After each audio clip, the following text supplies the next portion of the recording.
Hello अस्सलाम वालेकुम। शहर की हाल ठीक ठाक है, इसकी तबीयत से ठीक है। शहर यार मैं हालात तो तंग आ गया ना, ਬੱਚਿਆਂ ਨੂੰ ਲਿਸ਼ਮਾਂ ਨੂੰ ਜੈਨਬ ਦੇ ਦੋਨਾਂ ਦੇ ਗਲੇ ਕੱਟ ਦਿੱਤੇ ਔਰ ਖੁਦ ਵੀ ਖੁਦਕੁਸ਼ੀ ਕਰ ਰਿਹਾ ਵਾ। ਤੇ ਮੈਂ ਸਾਡੇ ਜਨਾਜ਼ੇ ਜਿਹੜੇ ਹੈਗੇ ਨਾ ਈਦੀ ਵੈਲਫੇਅਰ ਵਾਲਿਆਂ ਨੂੰ ਦੇ ਦੇਣਾ, ਉਹਨਾਂ ਨੂੰ ਕਹਿਣਾ ਇਹਦੀ ਇਜਤਮਾਹੀ ਕਬਰ ਕਰਕੇ ਇਜਤਮਾਹੀ ਕਬਰ 'ਚ ਦਫਨਾ ਦੇਣਾ, ਕਿਸੇ ਭੈਣ ਭਾਈ ਦਾ ਆਸਾਨ ਨਾ ਲੈਣਾ ਤੇ ਘਰ ਦਾ ਸਾਰਾ ਸਮਾਨ ਜਿਹੜਾ ਹੈਗਾ ਚੁੱਕ ਕੇ ਈਦੀ ਵੈਲਫੇਅਰ ਵਾਲਿਆਂ ਨੂੰ ਦੇ ਦੇਣਾ। ਤੁਹਾਡੀ ਬੜੀ ਮਿਹਰਬਾਨੀ ਹੋਈ ਹੈ। ਅੱਲਾਹ ਹਾਫਿਜ਼। कुर्सी है तुम्हारी, ये जनाजा तो नहीं है। कुछ कर नहीं सकते तो उतर क्यों नहीं जाते। अल्लाह वतन को जो मेरे लूट रहे हैं, ये देश के गद्दार हैं, मर क्यों नहीं जाते। मुल्क में कोई मस्जिद मदरसा इमाम बारगाह दरबार महफूज नहीं रहे, उस बाप को राज़ी करने के चक्कर में 70,000 फौजी और सिविलियन तुम शहीद करवा गए हो। अपने उस बाप को राज़ी करने के चक्कर में अपने पड़ोस का मुल्क तुम तबाह करा गए हो, उस बाप को राज़ी करने के चक्कर में अपने बच्चे जोड़ के मदरसे के यतीम करा गए हो 6 से 12 साल के, उस बाप को राज़ी करने के चक्कर में। अब तक कीमे वाले नान पे इनका वोट खरीदोगे? कब तक बिरयानी की प्लेट पे जाके इनका वोट खरीदोगे? किसके शादी पे, बच्चों की शादी पे मोदी बगैर वीजे के आ गया था? किसने मोदी की माँ को साड़ियाँ भेजी थी और आमों की पेटियाँ भेजी थी? कौन अजित देओल के साथ जाके मरी में जो है वो मीटिंग कर रहा था जब मेरे फौजी जवान बेचारे LOC पे शहीद हो रहे थे?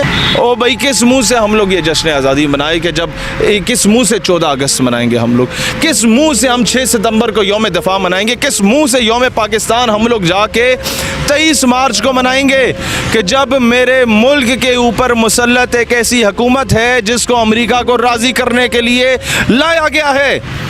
मेरे मुल्क के ऊपर ऐसी हुकूमत काबिज हो चुकी है जो कि फरंगियों के लाने वाले हैं और उनकी औलादें हैं। एक आम आदमी की, गरीब की जो अभी हालत है, मुल्क मुश्किल में जाता जा रहा है, क्या कहना चाहेंगे इस बार?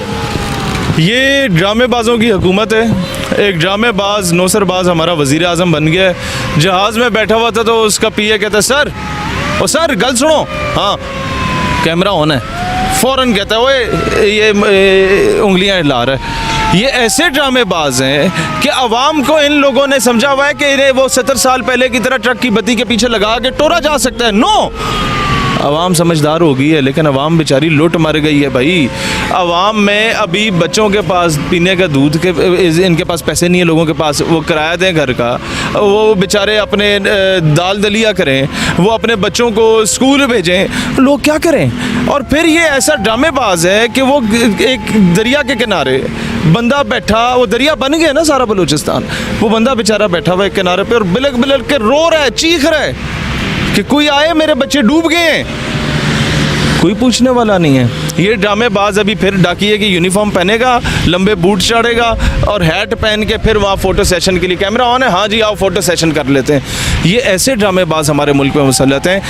15 रुपये से 20 रुपये तक का तेल आपको ईरान दे सकता है, नहीं खरीदेंगे, बाप नाराज होता है।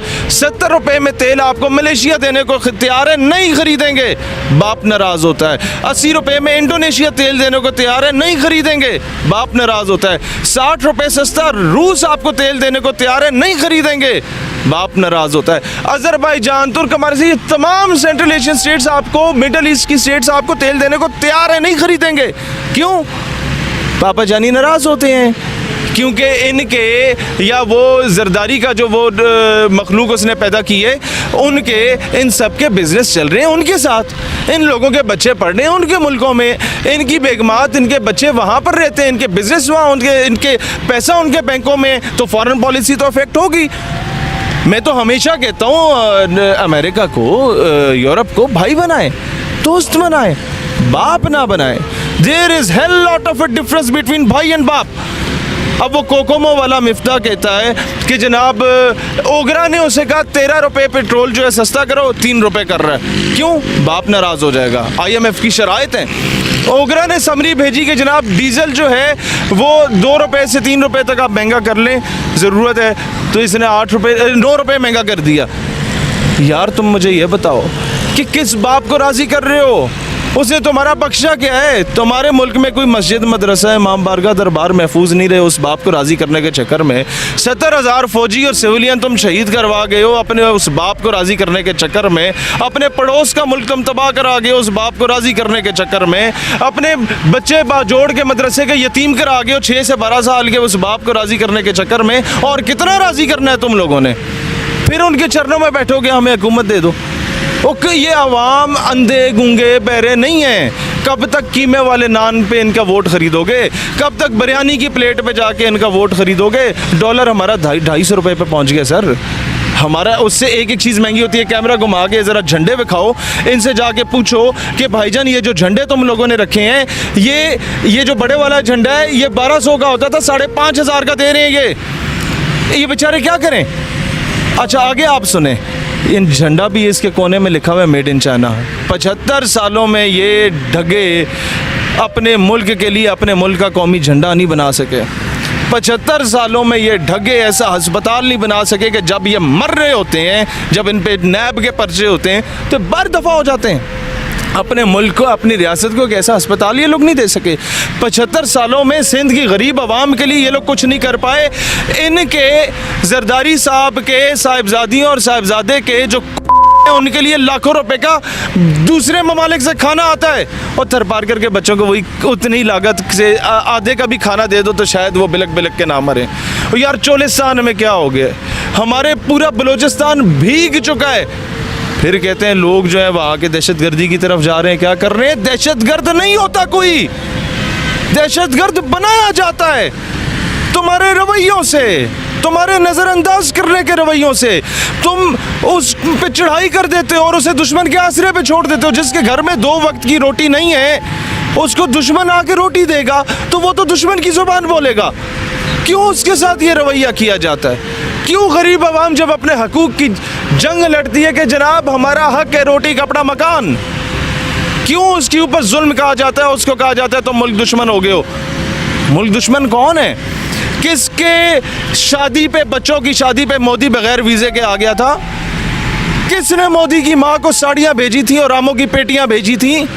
कौन अजित देओल के साथ जाके मरी में जो है वो मीटिंग कर रहा था जब मेरे फौजी जवान बेचारे LOC पे शहीद हो रहे थे? इतना आज तक डिस्क्रेडिट और इतना मोरल डाउन अदलिया और फौज का आज तक नहीं हुआ जितना इन ढग्गों की हुकूमत की वजह से हो गया है। ये बहुत बड़ी गलती कर बैठे हैं जो लोग भी कर बैठे हैं।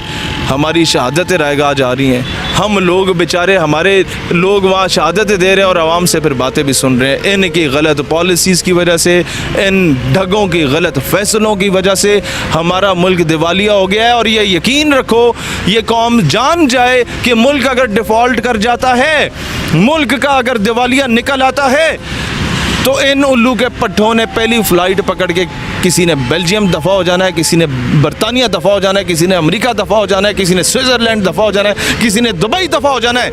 मैं और आप अपने बच्चों समेत इसी मुल्क में होंगे।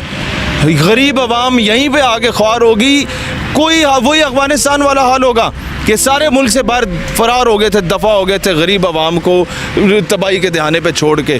तो इस मुल्क को इससे पहले कि डिफ़ॉल्ट हो जाए, इन्हें फटाफट इलेक्शन करा के एक, अभी आप देखें कोई मुल्क आपको सुनने को तैयार नहीं है।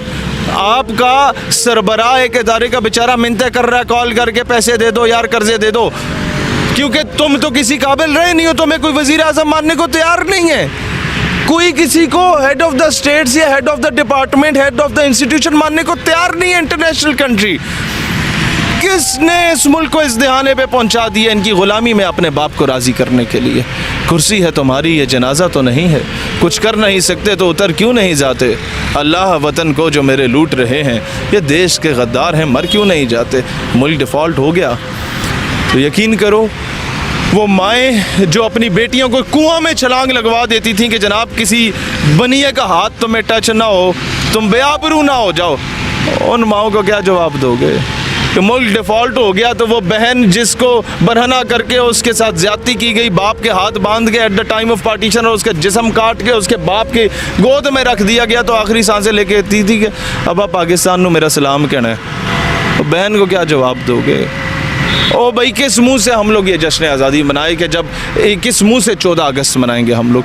किस मुंह से हम 6 सितंबर को यौम दफ़ा मनाएंगे? किस मुंह से यौम पाकिस्तान हम लोग जाके 23 मार्च को मनाएंगे कि जब मेरे मुल्क के ऊपर मुसल्लत एक ऐसी हुकूमत है जिसको अमेरिका को राज़ी करने के लिए लाया गया है। मेरे मुल्क के ऊपर ऐसी हुकूमत काबिज हो चुकी है जो कि फ़रंगियों के लाने वाले हैं और उनकी औलादें हैं। मेरे मुल्क में पिछले 75 सालों से 1857 की जंग आज़ादी तहरीक खिलाफत और 1920 की और 1857 की जंग आज़ादी में जिन लोगों ने मुसलमानों से बगावत और गद्दारियाँ की, अंग्रेज़ों को चापलूसियाँ की, मुखबरियाँ की और हमारे लोगों को शहीद करवाया, उनके बच्चे फिर उनके बच्चे, ये उल्लू के पट्टे फिर उल्लू के पट्टे, ये हम पे काबिज हैं। हर हल्के से एमएनए इनका बनता है, हर हल्के से एमपी इनका बनता है, हर पार्टी चेंज करके फिर हमारे ऊपर काबिज हो गए। तो इनको क्या दर्द है अवाम का? खुद तो इनके बच्चे एचिसन में पढ़ेंगे, घोड़ा गली में पढ़ेंगे या जाके ऑक्सफोर्ड में पढ़ेंगे। इन्हें क्या पता कि नवाबों वडेरों जागीरदारों के जाके दान डंगर बंदे होते हैं गांव देहात के स्कूलों में। गरीब का बच्चा तो पढ़ भी नहीं पाता। 1.5-2 लाख की सेमेस्टर फीस कौन पे करेगा? क्या सिंध का बच्चा पढ़ के क्यों नहीं पढ़ने देते? कि पढ़ लिख जाएगा तो भुट्टो मर जाएगा, वो समझदार हो जाएगा, वो फिर इन उल्लू के पट्टों को, बांग्लादेश को तोड़ने वालों को, मशरकी पाकिस्तान का बंटवारा करने वालों को वोट नहीं देगा। पंजाब का, साउथ पंजाब का बच्चा पढ़ लिख गया तो ये वडेरा शाही ख़त्म हो जाएगी। इनके जो चरणों में बैठ के इनके बूट पॉलिश कर रहे होते हैं वो ख़त्म हो जाएगा। बलूचिस्तान का बच्चा पढ़ गया तो ये जो 5 साल रॉ से पैसे लेते हैं, पाकिस्तान को ब्लैकमेल करते हैं नवाब वडेरे, फिर 5 साल आके जनरल साहब की गोद में बैठ जाते हैं कि जनाब आप हुकूमत दे, तो फिर वज़ीर आला बन जाते हैं। जब एक आम बलोच पढ़ लिख जाएगा तो इनकी वडेरा शाही ख़त्म हो जाएगी। हम पढ़ाएंगे इंशाल्लाह, इस कौम को शऊर देंगे इंशाल्लाह।